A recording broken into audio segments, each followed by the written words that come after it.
Have you ever noticed how some people seem to live in a different reality than everyone else? They don't chase, they don't beg, they simply exist in perfect alignment. And somehow the universe bends around them. Doors open at exactly the right moment. The perfect person appears just when needed. Messages arrive precisely when they're searching for answers. Now, imagine if you understood the mechanism behind this. If you could decode the language reality uses to communicate with those who know how to listen. What if I told you that every day you're walking past signals, dismissing patterns, ignoring a conversation the universe is desperately trying to have with you? Deep down, you've always felt there was something more, and you're right. That's where the truth lies. When you stop drowning in the noise of constant availability, when you withdraw from the endless cycle of reactions and distractions, something profound happens. The static clears, and suddenly you begin to notice what Carl Jung called synchronicities, meaningful coincidences that are anything but coincidental. But here's what no one tells you. The moment you start recognizing these patterns, you become dangerous. Dangerous to a system that profits from your disconnection. Dangerous to those who need you confused and reactive. And most importantly, dangerous to the version of yourself that has been sleepwalking through existence. Jung said, "Until you make the unconscious conscious, it will direct your life and you will call it fate." Now think about this. How many times have you experienced something too precise to be random and dismissed it? How many messages have you ignored because you were too busy, too logical, too afraid to acknowledge what you were seeing? This reveals everything about how deeply you've been conditioned. You keep yourself available to every distraction, every notification, every meaningless interaction. And with each moment of noise, you lose the ability to hear what actually matters. At the end of the day, what remains? Confusion, exhaustion, the feeling that life is happening to you rather than through you. But I'll tell you why. Because you've been programmed to be deaf to the very intelligence that's trying to guide you. This video isn't about becoming mystical or spiritual. It's about reclaiming your ability to perceive. It's about understanding what Jung discovered through decades of observation, that reality operates on two levels simultaneously. There's the surface level of cause and effect that everyone sees, and there's the deeper level of meaning and pattern that only those who withdraw from the noise can perceive. So I ask you now with complete honesty, how long will you continue to live on the surface? How long will you dismiss the extraordinary as ordinary? Maybe it's time to stop being so available to what doesn't matter. Maybe it's time to become unavailable to everything except the truth. Because when you create space for silence, synchronicities don't just appear, they multiply. You've been trained since birth to trust only what can be measured, weighed, and proven. Every institution you've passed through, school, work, society, has reinforced the same message. If you can't explain it rationally, it doesn't exist. Reality is random. Coincidences mean nothing. You're alone in an indifferent universe. But this programming wasn't accidental. It was designed to keep you from recognizing your own power. Do you know why? Because people who understand synchronicity become uncontrollable. They stop reacting to manufactured urgencies. They stop being manipulated by fear. They start moving according to an inner guidance that no external authority can override. Jung discovered this through his own terrifying experience. In 1913, he was plagued by visions of Europe drowning in blood. He thought he was going insane. But when World War I erupted exactly as his visions predicted, he realized something earth-shattering. The psyche and external reality are not separate. They're connected by what he called a causal connecting principle, synchronicity. This wasn't mysticism, it was observable, repeatable, undeniable. His patients would dream of specific symbols, and those exact symbols would appear in their waking life at precisely the moment needed for breakthrough. He documented case after case of meaningful coincidences that defied statistical probability. The most famous was his patient who was trapped in rigid rationalism, completely closed off to transformation. She was recounting a dream about receiving a golden scarab, a symbol of rebirth in ancient Egypt. At that exact moment, Jung heard a tapping at his window. He opened it, caught a golden green scarab beetle that had flown in, and handed it to her, saying, "Here is your scarab." The synchronicity shattered her psychological armor. The transformation was immediate, but notice what happened here. The universe didn't force anything. It offered a bridge between inner and outer reality. The question was whether she would cross it. This is exactly what modern conditioning prevents you from seeing. You're taught that inner experience and outer reality are completely separate, that your thoughts don't affect the world, that patterns are just your brain playing tricks. But here's what they don't tell you. Some of the greatest minds in history knew better. Wolfgang Pauli, the Nobel Prize-winning physicist, worked with Jung for decades to understand this phenomenon. He experienced it himself. Equipment would mysteriously malfunction in his presence so often that fellow scientists banned him from their laboratories. They called it the Pauli effect. These weren't superstitious people. They were rigorous thinkers who recognized that reality operates by principles beyond simple cause and effect. Leibniz called it pre-established harmony. Schopenhauer described the dual nature of events, connected both causally and meaningfully. The ancient Chinese encoded it in the I Ching, understanding that each moment has its own quality that connects seemingly unrelated events. But modern society has buried this knowledge. Because when you understand synchronicity, you stop being a passive consumer of reality. You become an active participant in its creation, being emotionally and mentally available to every stimulus, every person, every distraction. This is what blocks synchronicity. Jung understood that psychic energy is finite. Every reaction you have, every moment you spend in meaningless engagement, you're hemorrhaging the very energy needed to perceive deeper patterns. Think about it. When you're constantly available, constantly responding, constantly explaining yourself, what space remains for observation, for pattern recognition, for the subtle signals reality sends through meaningful coincidence? This is why withdrawal is essential. Not antisocial withdrawal, but conscious boundaries. When you stop reacting automatically, when you create silence instead of noise, your psychic energy consolidates. And consolidated energy creates what Jung called a constellation, a psychological state that attracts corresponding external events. Your patient's dream of the scarab didn't cause the beetle to appear, but her psychological state, combined with Jung's, created what he called a synchronistic field, a space where inner and outer reality could meaningfully correspond. The people who experience constant synchronicities aren't special. They're simply unavailable to what doesn't matter. They don't scatter their attention across 1,000 meaningless interactions. They don't explain themselves to those who refuse to understand. They don't justify their silence, their absence, their boundaries. And in that sacred space of withdrawal, patterns emerge, numbers repeat, symbols appear. The right book falls off the shelf.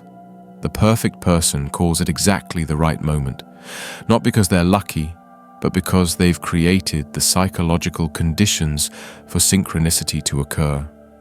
Jung discovered that synchronicities spike during major life transitions, births, deaths, psychological breakthroughs, creative breakthroughs. Why? Because these are moments when the ordinary ego defenses drop, when you're too overwhelmed, too transformed, too raw to maintain your usual patterns. The noise falls away, and suddenly you can hear what was always there. But you don't have to wait for crisis. You can create these conditions consciously, through meditation, through solitude, through conscious unavailability to the trivial, through what Jung called active imagination, deliberately engaging with the symbolic realm. Every time you choose silence over reaction, You're building this capacity. Every time you withdraw from a toxic dynamic without explanation, you're strengthening your synchronistic field. Every time you say no to the unnecessary, you're saying yes to the meaningful, and the universe responds. Not mystically, but through the deep psychological principle Jung spent his life documenting, because synchronicity isn't supernatural. It's natural, but only for those who create the conditions for it to emerge. If this is resonating with you, if you're seeing the patterns already, subscribe to the channel. Your support helps us go deeper. Now we reach the heart of Jung's discovery, something most people completely misunderstand about synchronicity. It's not just about noticing coincidences, it's about understanding what he called the psychoid archetype, the deepest level of reality where psyche and matter haven't yet separated. At this level, an archetype isn't just a psychological pattern. It's an organizing principle that can manifest simultaneously in your mind and in the physical world. This is why synchronicities feel so profound. They're not random external events that happen to match your thoughts. They're expressions of a deeper unity, what Jung called the unus mundus, the one world that exists before the split between subject and object, mind and matter. When you experience a true synchronicity, you're not seeing a coincidence. You're glimpsing the underlying fabric of reality itself. The ancient traditions knew this.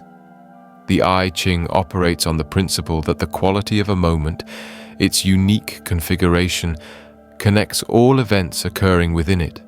Throw the coins, and the hexagram that emerges doesn't predict the future. It reveals the present moment's inherent pattern, including both your psychological state and external circumstances. But here's what's crucial.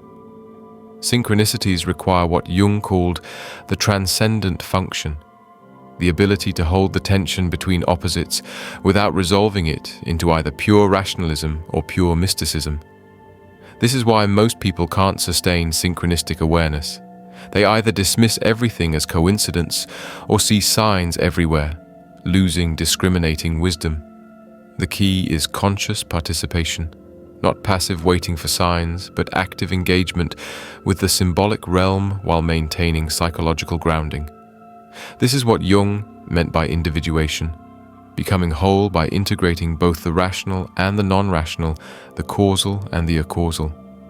When you withdraw from constant availability, you're not just creating space. You're activating this transcendent function. You're saying, I refuse to be trapped in either extreme. I won't be the skeptic who sees nothing or the fool who sees everything as a sign. I'll occupy the space between, where real synchronicities emerge. And in that space, patterns reveal themselves, not the false patterns of confirmation bias or wishful thinking, but the genuine, meaningful coincidences that Jung documented across thousands of cases.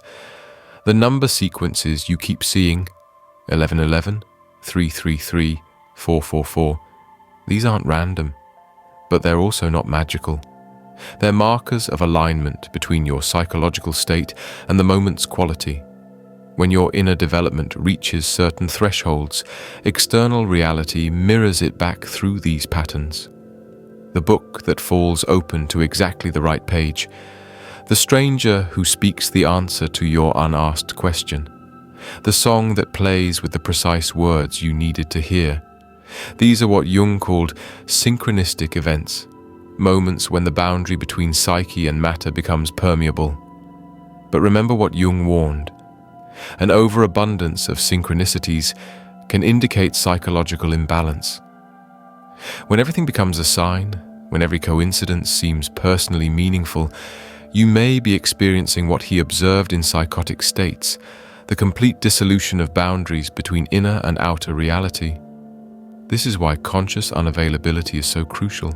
It maintains the necessary psychological boundaries while remaining open to genuine synchronistic experiences.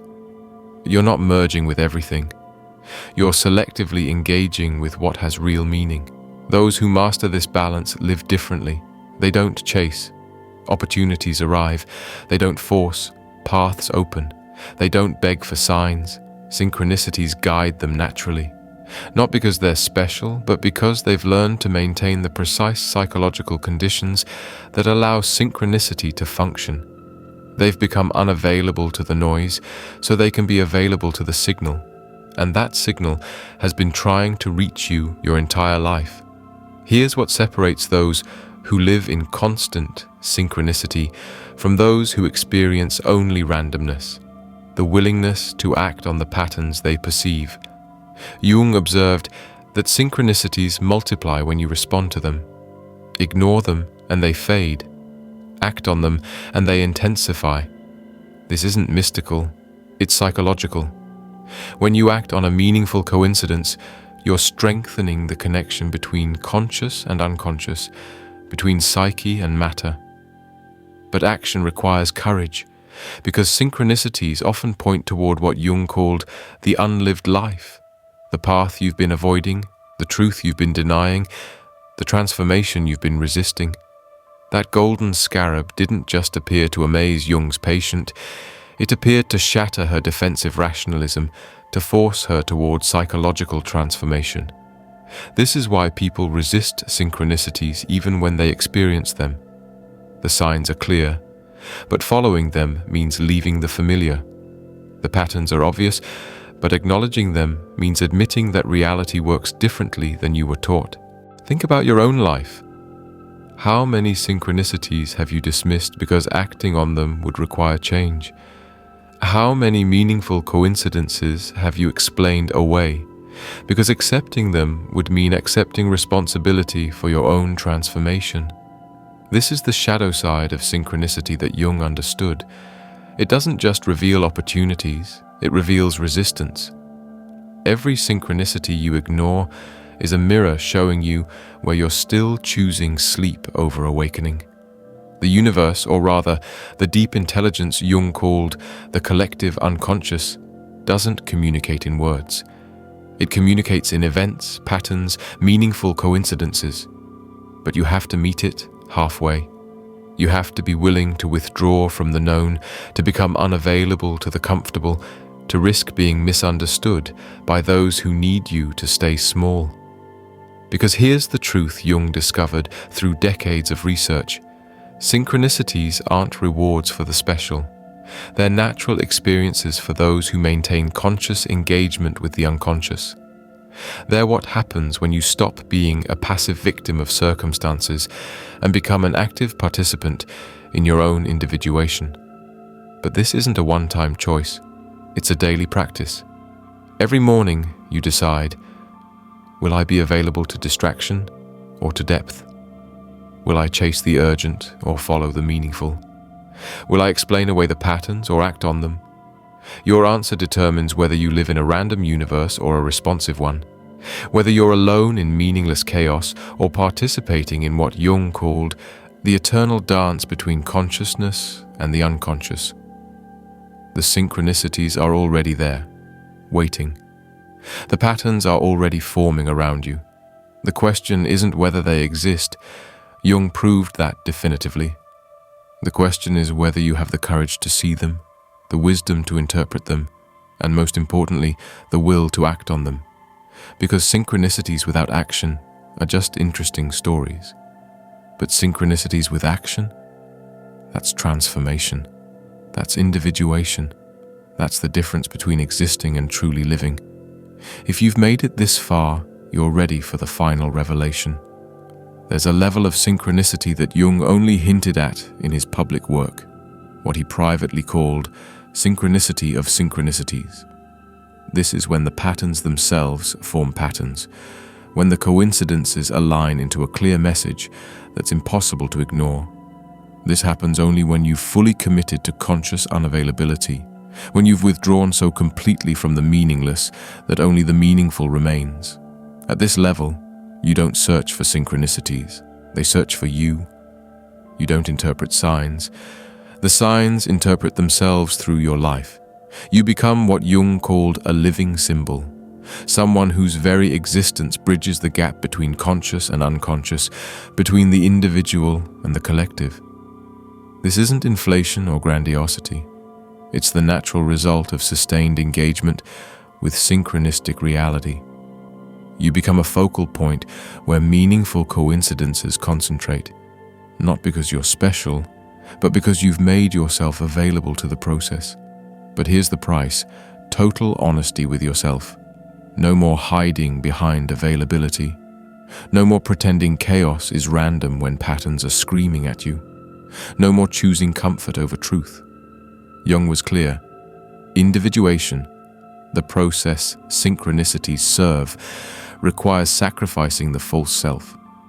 Every meaningful coincidence is calling you to shed another layer of who you're pretending to be. This is why most people unconsciously avoid synchronicities. They sense the demand hidden within them. Better to stay busy, distracted, available to everyone and everything, than to face what synchronicities reveal. That you're not living your life. You're living a compromise, a shadow of what's possible, a muted version of who you could become. But for those brave enough to withdraw, to create boundaries, to become consciously unavailable to the trivial, synchronicities become more than just interesting coincidences. They become a guidance system, a conversation with the deeper intelligence Jung spent his life documenting. The ancient alchemists, whom Jung studied extensively, had a phrase, "As above, so below." They understood that inner and outer reality mirror each other. Change one and the other responds. This is the ultimate secret of synchronicity. It's not about passively receiving signs. It's about actively participating in the conversation between psyche and cosmos. When you withdraw from noise, you're not just creating silence. You're creating a synchronistic field where transformation becomes not just possible but inevitable. So now I ask you directly, are you ready to stop being available for everything except what matters? Are you ready to withdraw from the trivial and engage with the profound? Are you ready to stop explaining away the patterns and start following them? Because synchronicities aren't waiting for you to believe in them. They're waiting for you to act on them. They're waiting for you to become unavailable to everything that keeps you from seeing them.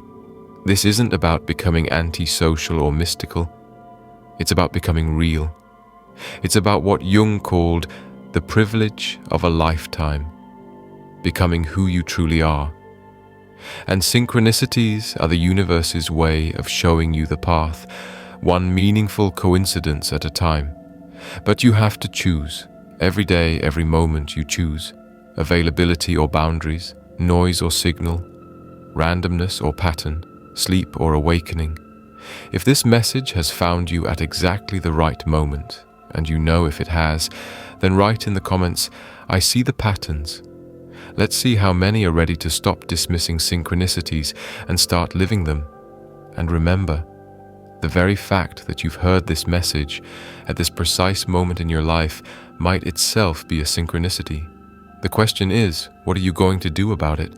The patterns are calling. The synchronicities are aligning. Your unlived life is waiting. It's time to become unavailable to everything else. See you in the next video.